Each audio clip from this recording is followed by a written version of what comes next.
Samantala, arestado ang isang lalaki sa Bukawi, Bulacan dahil sa umano'y illegal na paggawa ng paputok.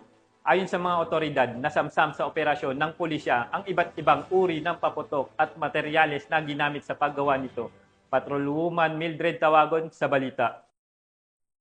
Ng mga tauhan ng Bukawi Municipal Police Station ang isang lalaki dahil sa iligal na paggawa ng paputok sa Sitio Bigunan, Barangay Binyang, First Bukawi, Bulacan nito lamang Lunes ika-27 ng Oktubre taong kasalukuyan.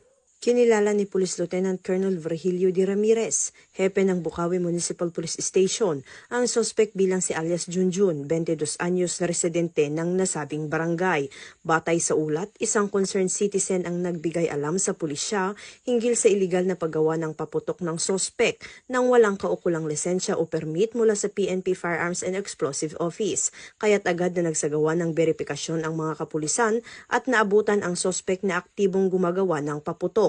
Na-recover mula sa kanya ang humigit kumulang 23 kilo ng potassium chlorate, mga cylinder na bahagi ng baby rocket at ilang finished products na hindi pa matukoy ang kabuuang dami. Ang sospek at ang mga nakumpiskang ebidensya ay dinala sa Bukawi MPS para sa wastong dokumentasyon at pagsasampa ng kaukulang kaso alinsunod sa Section 4, 5 at 7 ng Republic Act 7183 o Firecracker Law.